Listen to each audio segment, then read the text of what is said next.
और अगली खबर पश्चिम बंगाल के कोलकाता से है, जहां तृणमूल कांग्रेस के भीतर राजनीतिक खींचतान अब खुलकर विधानसभा तक पहुंचती हुई दिखाई दे रही है। पार्टी के निष्कासित विधायक ऋतव्रत बनर्जी और संदीपन साहा विधानसभा पहुंचे और इसके साथ ही विधायक दल में बड़े विभाजन की चर्चाएं भी तेज हो चुकी है।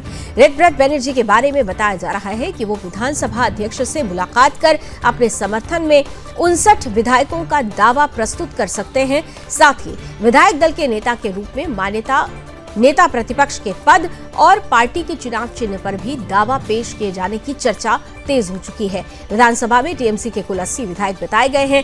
वहीं किसी नए गुट को मान्यता प्राप्त करने के लिए 52 विधायकों के समर्थन की आवश्यकता बताई जा रही है। ऐसे में 59 विधायकों के समर्थन के दावे ने राजनीतिक हलकों में नई चर्चा छेड़ दी है।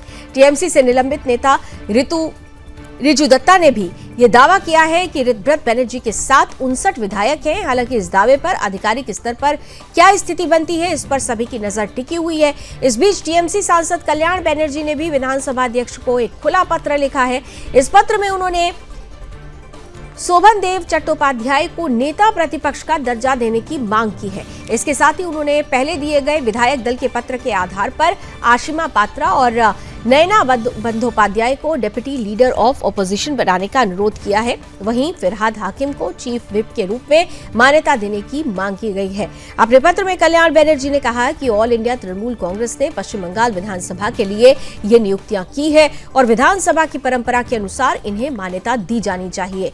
पत्र में पूर्व के उदाहरणों का भी उल्लेख किया गया है। इसमें साफ कहा गया है कि वर्ष 2001 में पार्टी द्वारा स्वर्गीय पंकज बनर्जी को नेता प्रतिपक्ष नियुक्त करने की सिफारिश की गई थी, जिसे तत्कालीन अध्यक्ष ने स्वीकार भी किया था।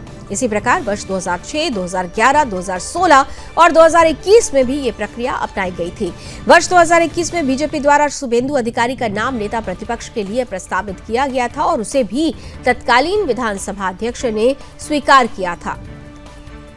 वहीं इस बीच इस पूरे घटनाक्रम के केंद्र में मौजूद ऋतव्रत बनर्जी और संदीपन साहा को हाल ही में पार्टी विरोधी गतिविधियों के आरोप में टीएमसी ने निष्कासित कर दिया था। ऋतव्रत बनर्जी उलुबेरिया पूर्व विधानसभा क्षेत्र का प्रतिनिधित्व करते हैं, जबकि संदीपन साहा एंटाली विधानसभा क्षेत्र के विधायक हैं। ऋतव्रत बनर्जी ने हाल ही में पार्टी के भीतर की नियुक्तियों को लेकर भी सवाल उठाए थे।